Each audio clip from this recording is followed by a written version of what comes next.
Hey boys and girls, thanks for visiting Uncle Jay Plays. And today we will be continuing our exploration of Undertale. Sorry about the wait, but that's what happens occasionally in your life when you have to work a full-time job and deal with all sorts of other kind of nonsense. Adulting can really be a pain in the butt sometimes. Let's see if I can pick up where I last left off with this voice acting, shall we? Do you smell that? Surprise! It is a butterscotch cinnamon pie. I thought we might celebrate your arrival. I want you to have a nice time living here. So I will hold off on snail pie for tonight. Here, I have another surprise for you. I would actually try the snail pie. I try to keep an open mind when it comes to food. This is it. A room of your own. I hope you like it. Get your hands off me. Is something burning? Make yourself at home. Don't mind if I do. Going through your drawers in your medicine cabinet. It's Toriel's diary. Read the circled passage? You read the passage. Why did the skeleton want a friend? Because she was feeling bonely. The rest of the page is filled with jokes of a similar caliber. Definitely bigger than a twin-sized bed. It's an encyclopedia of subterranean plants. You open to the middle. Tifa, a group of wetland-flowering plants with brown, oblong sea pods, known more commonly as water sausages. You peek inside. Scandalous! It's Toriel's sock drawer. Ah, the cactus. Truly the most sundry of plants.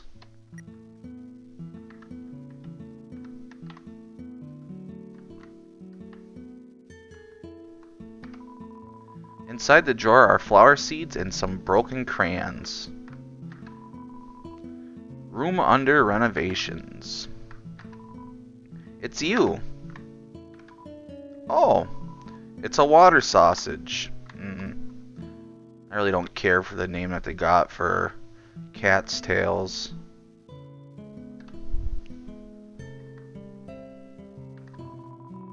These books are worn. They must have been read many times. I don't think you can bypass all that other nonsense. It's been a while since I played, but I'm pretty sure you gotta have her dialogue first. Inside is an old calendar from the beginning of 21X. It's a history book. Here's a random page. Trapped behind the barrier and fearful of further human attacks, we retreated. Far, far into the earth we walked, until we reached a cavern's end. This was our new home, which was named Home. As great as our king is, he is pretty lousy at names. The ends of the tools have been filed down to make them safer. The fire isn't burning hot, just pleasantly warm. You could put your hand inside. Yeah, okay, no. For some reason, there is a brand name chocolate bar in the fridge. There is some white fur stuck in the drain. Inside the cupboard are cookie cutters for gingerbread monsters. What a nice smell. Too hot to eat, though. The stovetop is very clean. Toriel must use fire magic instead. I'm kind of surprised that a human child would have the comprehension of magic, considering monsters were basically chased underground, and there's no real implication that humans themselves have that much control of magic to begin with. Hello there, little one. The pie has not cooled down yet. Perhaps you should take a nap. Sweet dreams.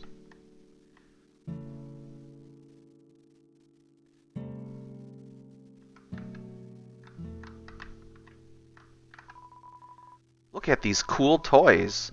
They don't interest you at all. I was the same way as a kid. Didn't care for G.I. Joe, didn't care for Transformers, but I absolutely loved the hell out of some Ninja Turtles. An empty photo frame. It's really dusty.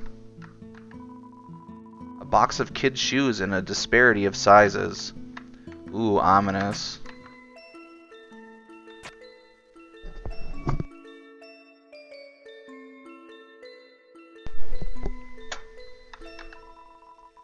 You found a slice of butterscotch cinnamon pie.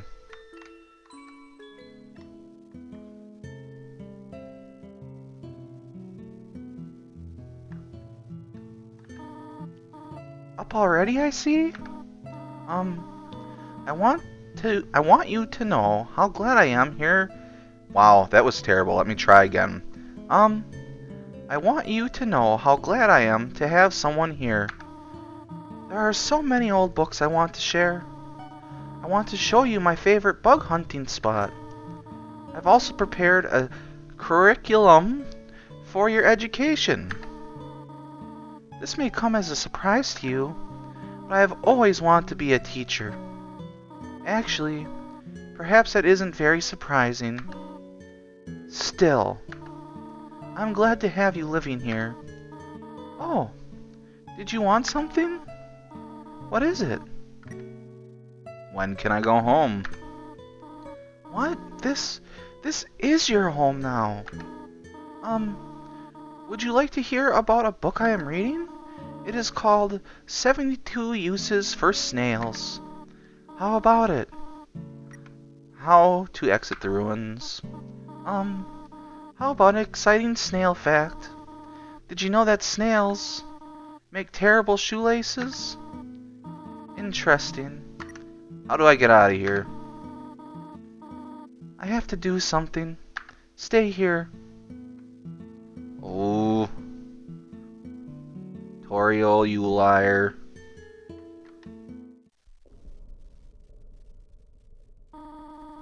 You wish to know how to return home, do you not? Ahead of us lies the end of the ruins. A one-way exit to the rest of the underground. I'm going to destroy it. No one will ever be able to leave again. Now be a good child and go upstairs. I really dislike this aspect of Toriel. Every human that falls down here meets the same fate. I have seen it again and again. They come, they leave, they die. You naive child, if you leave the ruins, they, Asgore, will kill you. I'm only protecting you. Do you understand? Go to your room. You know, Toriel can try to come off as a protector as much as she wants to, but that's completely ignoring the fact that she basically abandoned her post as Queen of the Underground and hid away in solitude to avoid everything, to avoid all of her responsibilities. And when you really get down to it, it's at least partially her fault that so many children died to begin with. She wasn't there to stop Asgore, she wasn't there to stand up to him. Instead, she decided to become a coward and run away and hide. Do not try to stop me. This is your final warning. You want to leave so badly? You are just like the others. There is only one solution to this. Prove yourself. Prove to me you are strong enough to survive. And what kind of good, kind mother would essentially assault their children because they want to leave home? The entire thing's hypocritical. And actually, I'm pretty sure this fight's almost entirely scripted. It's really hard for you to die during this fight, although you can if you try to do it on purpose. And I heard an old rumor, and I don't know if it's true, but some data miners suggested that there was some unused animations of Toriel where if you died and then reloaded your save, there was an implication that she may have committed suicide because she accidentally killed you. Frankly, I think that would have been a very interesting concept, and I don't know why they ditched it, if it's true.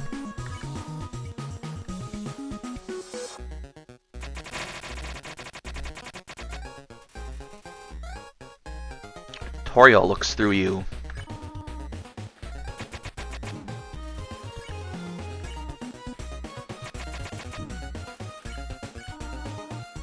What are you doing?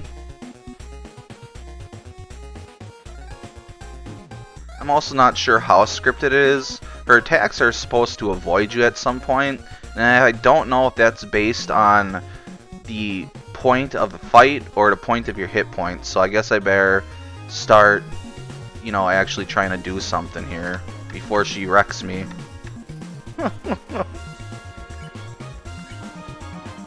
What are you proving this way? There we go.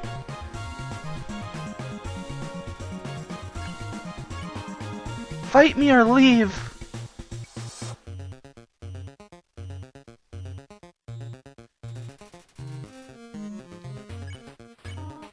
Stop it.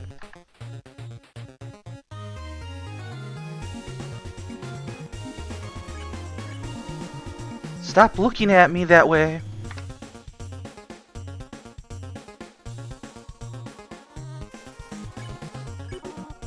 Go away!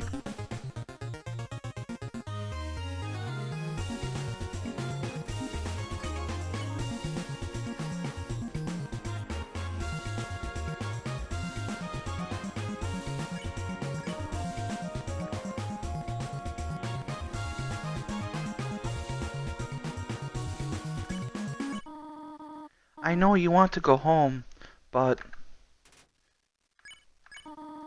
please, go upstairs now. I promise I'll take good care of you here. I know we do not have much, but we can have a good life here. Why are you making this so difficult? Please, go upstairs.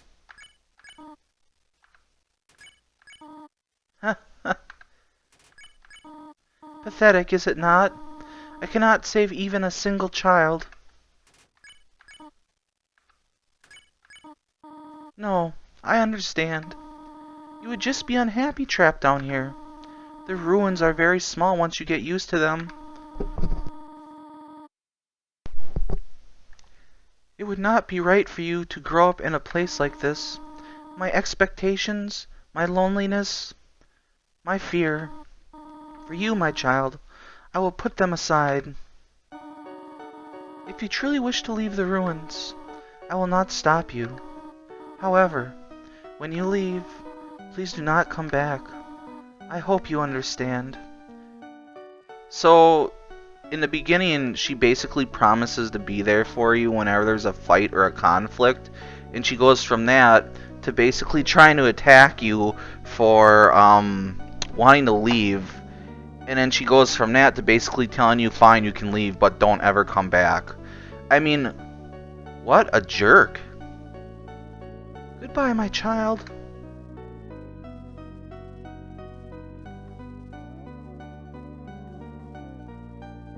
I mean, I realize that this game wasn't designed to have some sort of party system, but that still doesn't mean that Toriel couldn't have went with the kid to watch over him, or even had some sort of like global timer where she would occasionally like interfere with fights and stuff like that.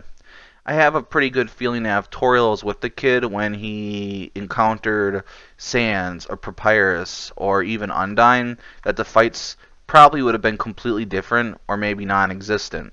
And yeah, I get that. It kind of like destroys the concept of having to defend yourself to begin with. But I mean, give me a break. They could have figured out a better way besides her essentially abandoning you. Clever. Very clever. You think you're really smart, don't you? In this world, it's kill or be killed. So, you were able to play by your own rules. You spared the life of a single person. I bet you feel really great. You didn't kill anybody this time. But what will you do if you meet a relentless killer? You'll die and you'll die and you'll die. Until you tire of trying. What will you do then? Will you kill out of frustration? Or will you give up entirely on this world? And let me inherit the power to control it. I am the prince of this world's future. Don't worry, my little monarch. My plan isn't regicide. This is so much more interesting. Go pound pavement, Flowey.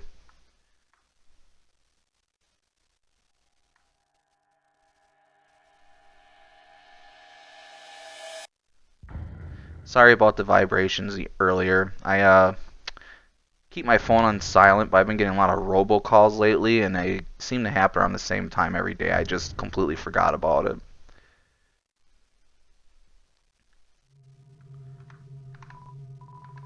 There's a camera hidden in the bushes. I like this little part of the underground with the trees because it reminds me of the cave ambience in Earthbound. Although that's not a big surprise considering how big of a fan Toby Fox is of Earthbound.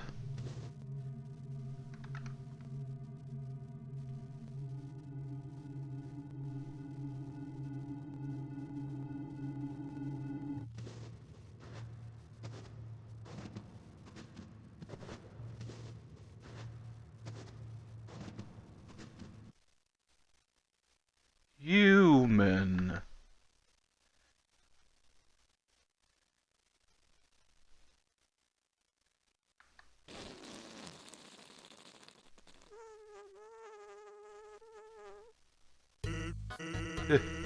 Old whoopee cushion in the hand trick. Wait a sec. Have you heard it before or something? You turned around before I said to. Weird. Whatever. You're a human, right? I'm Sans. Sans a skeleton. I'm actually supposed to be on watch for humans right now. But, you know, I don't really care about capturing anybody. Now my brother, Papyrus, he's a human hunting fanatic. Hey, actually, I think that's him over there. I have an idea. Go through this gate thingy. Yeah, go right through. My brother made these bars too wide to stop anyone. Quick, behind that conveniently shaped lamp.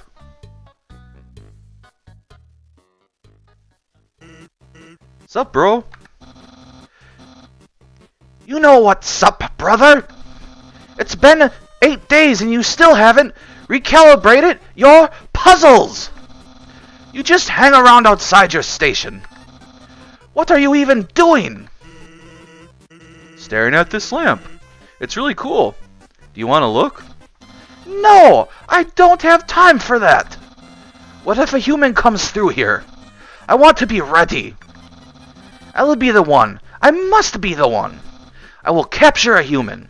Then, I, the great Papyrus, will get all the things I utterly deserve. Respect. Recognition. I will finally be able to join the Royal Guard.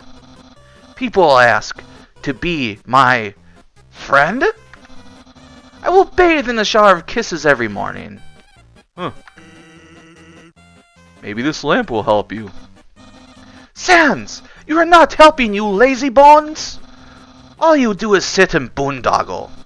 You get lazier and lazier every day. Hey, take it easy. I've gotten a ton of work done today. A skeleton.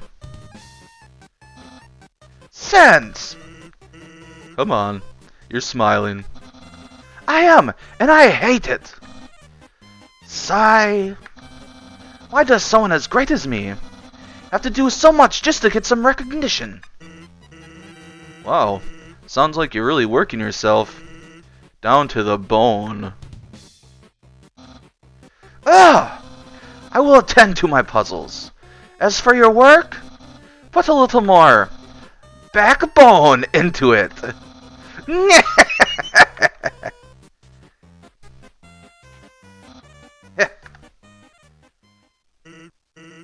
Okay, you can come out now.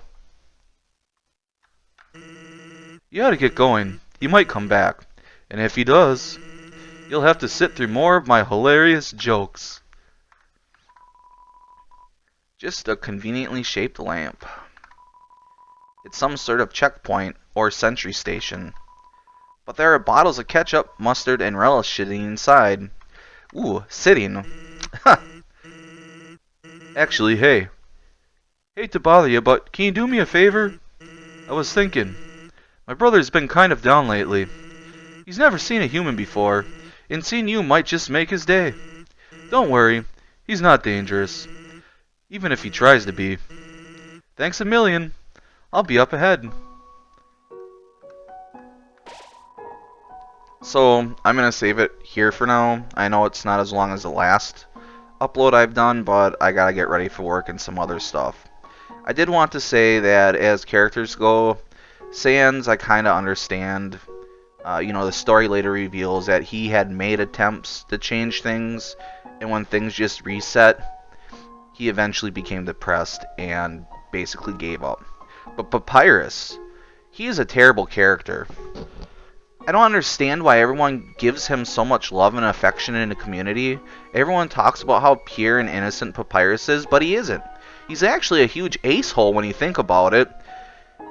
Undyne, although she's also a jerk, is basically trying to take your soul because they believe that they need it to leave the underground and become free.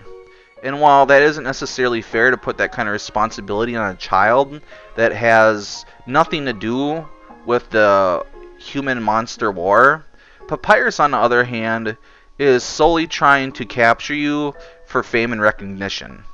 And I mean, he literally ends up beating you to the point that you pass out and he puts you in a cage. How innocent is that? He's a jerk. He's doing it purely for selfish reasons. Although most of the monsters in this game feel like they're selfish, and that they kind of deserve the genocide run. But with that being said, Uncle Jay is going to save, and then he's going to peace out for the day. Thank you for visiting and watching Uncle Jay Plays, and I hope you all have a fantastic afternoon.